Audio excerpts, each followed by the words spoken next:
शादी के बाद विदाई का समय था। पूजा अपनी माँ से मिलने के बाद अपने पिता से लिपट कर रो रही थी और वहाँ मौजूद सभी लोगों की भी आंखों में आंसू थे।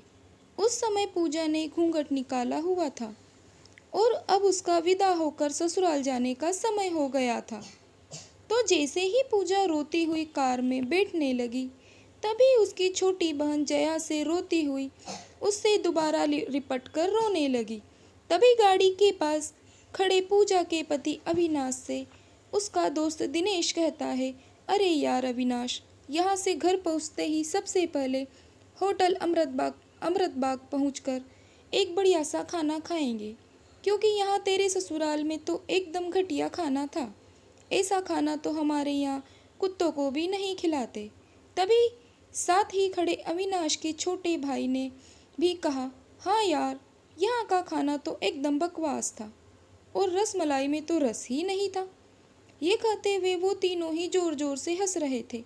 तभी पूजा के पति अविनाश ने भी अपने ससुराल वालों की मजाक उड़ाते हुए कहा कि हाँ यार, मैंने भी मजबूरी में ही यहाँ का खाना खा लिया, वरना मैं तो ऐसे खाने को हाथ भी नहीं लगाता। और अब पक्का हम तीनों घर पहुँचते ही होटल अमृतबाग का खाना खाएंगे। अपने पति के मुंह से ऐसी ऐसी बातें सुनकर पूजा कार में बैठती बैठती रुक गई और उसने गुस्से में सबके सामने अपना घूंघट हटाते हुए कार के दरवाजे को जोर से बंद किया और आंखों में आंसू लिए पूजा अपने पिताजी के पास चली गई और उनका हाथ पकड़कर उनसे यह कहा कि पिताजी, मैं ससुराल नहीं जाऊंगी, मुझे ये रिश्ता बिल्कुल मंजूर नहीं है। ये बात पूजा ने इतनी जोर से कहा कि सब लोग उसकी बात सुनकर हक्के बक्के रह गए। सब लोग पूजा के नज़दीक आ गए और पूजा के ससुराल वालों पर तो जैसे पहाड़ ही टूट पड़ा हो। वजह क्या थी, ये किसी को भी समझ नहीं आ रहा था। तभी पूजा के ससुर राधे श्याम जी ने आगे बढ़कर पूजा से पूछा कि पूजा बेटी, बात क्या है? तुम अचानक ही शादी होने के बाद अपनी विदाई होने के समय यूँ शादी को नामंजूर कर रही हो। तभी पूजा कुछ देर चुप रहने के बाद अपनी आंखों में आंसू लिए अपने ससुर से बोली कि बाबूजी, आपको पता है, मेरे माता पिता ने अपने सभी सपनों को मारकर हम सभी बहनों को इतना पढ़ाया लिखाया और काबिल बनाया, और आप जानते हैं कि एक बाप के लिए उसकी बेटी क्या मायने रखती है। वैसे आप और आपका बेटा कभी नहीं जान सकते, क्योंकि बाबूजी, आपके घर में तो कोई बेटी है ही नहीं।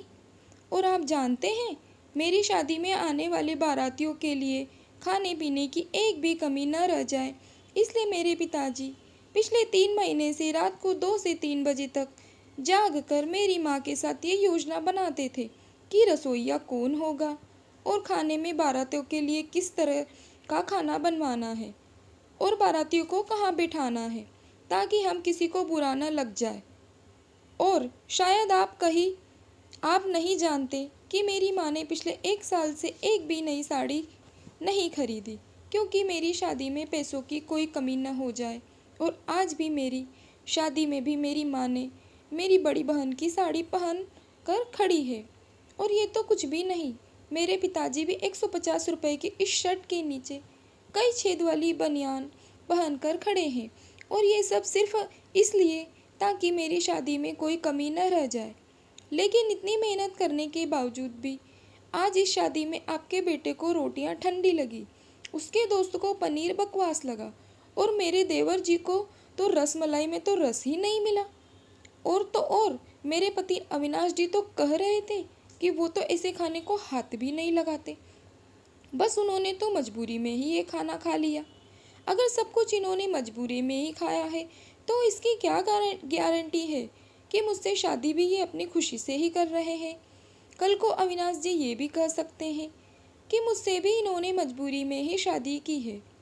और पूजा रोते हुए अपने ससुर से ये भी कह रही थी कि जिस माता पिता ने मेरी शादी में दिन देखा न रात बस शादी की तैयारियों में लगे रहे, उन माता पिता पर आज आपके बेटे और उनके दोस्त यूँ जोर जोर से हंस रहे हैं और उनकी इतनी बेइज्जती कर रहे हैं।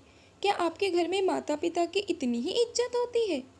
तभी पूजा के ससुर ने कहा कि बेटी, इतनी छोटी सी बात पर तुम इतना नाराज हो गई। तो पूजा ने अपने ससुर की बात को काटते हुए कहा कि बाबूजी, ये छोटी सी बात नहीं है। अगर शादी के बाद मैं भी आपकी इज्जत न करूं, तो आपको कैसा लगेगा? ये सुनते ही पूजा के ससुर ने शर्म के मारे अपनी आंखें नीची कर ली। तभी पूजा ने कहा, लेकिन बाबूजी, आप चिंता न करिए, हमारे अंदर हमारे अच्छे माता पिता के संस्कार है। किसी की बेइज्जती करना, ये सब हमारे माता पिता ने हमें कभी नहीं सिखाया है। ये सुनते ही पूजा के पिता दयाशंकर जी ने आंखों में आंसू लिए अपनी बेटी को गले से लगा लिया और उससे कहा कि बेटी, मुझे गर्व है कि तू मेरी बेटी है, और अब तू शांत हो जा बेटी। तुझे मेरी कसम, तू इन्हें माफ़ कर दे और खुशी खुशी अपने ससुराल चली जा। तभी पूजा का पति अविनाश भी पूजा के पिताजी और पूजा से हाथ जोड़कर माफ़ी मांगता है और ये कहता है कि बाबूजी, मुझे माफ़ कर दो, सारी गलती मेरी ही है, लेकिन आज आपकी बेटी ने मुझे एक पिता की इज्जत करना सिखा दिया और आज के बाद मैं हर किसी के माता पिता की हमेशा इज्जत करूँगा। उसी वक्त पूजा के ससुर राधे श्याम जी भी आगे आकर अपनी बहू के सर पर हाथ रखकर कहते हैं कि मैं तो बहू लेने आया था, लेकिन ईश्वर बहुत कृपालु है, उसने मुझे बहू के रूप में एक बेटी दे दी, और वो भी इतने अच्छे संस्कार वाली, जो कि माता पिता का भी इतना सम्मान करती है। और अब बेटी, मेरे कहने से इन नालायकों को भी माफ़ कर दे, मैं हाथ जोड़ता हूँ तेरे सामने। तभी पूजा अपने ससुर जी के दोनों हाथ को पकड़ लेती है और कहती है कि नहीं बाबूजी, आप मेरे पिता के समान हैं, कृपया आप मेरे सामने हाथ मत जोड़िए। तभी पूजा के पिताजी दयाशंकर जी भी कहते हैं कि समधी जी, आप मेरी बेटी के सामने हाथ जोड़कर कृपया हमें शर्मिंदा मत कीजिए। मेरी तो आपसे बस इतनी ही प्रार्थना है कि हमेशा आप मेरी बेटी को अपनी ही बेटी समझना, और इससे कभी कोई गलती हो जाए तो इसे माफ़ कर देना। तो राधे श्याम जी ने अपनी समधी दयाशंकर जी को हौसला बढ़ाते हुए कहा कि आप बिल्कुल चिंता मत करिए, बल्कि अब तो पूजा बेटी ही हमारे घर को पूरा संभालेगी, और अब यही हमारे घर की लक्ष्मी है। ये सुनकर पूजा के पिताजी बहुत खुश हो जाते हैं और अपनी बेटी को खुशी खुशी विदा कर देते हैं, और पूजा अब राजी खुशी अपने ससुराल रवाना हो गई थी और अपने पीछे छोड़ गई थी आंसुओं से भीगी हुई अपनी माँ और पिताजी की आंखें, और अपने पिता का वह आंगन, जिस आंगन में कल तक वह खूब हंसती खेलती थी। आज से इस आंगन की चिड़िया उड़ गई थी किसी दूर प्रदेश में। तो दोस्तों, बेटी माँ बाप का अभिमान है, वह एक अनमोल धन होता है। और दोस्तों, अपनी छाती पर पत्थर रखकर वो अपनी प्यारी बेटी और अपने जिगर के टुकड़े को उसकी शादी करके उसे विदा करता है।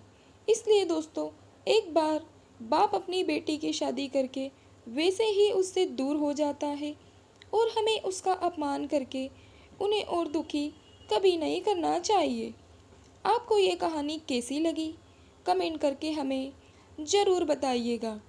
अगर आपको ये कहानी पसंद आई हो तो अपने दोस्तों के साथ ज़रूर शेयर करें, और ऐसी ही प्यारी प्यारी कहानियाँ सुनने के लिए हमारे YouTube चैनल से जुड़े रहें। धन्यवाद।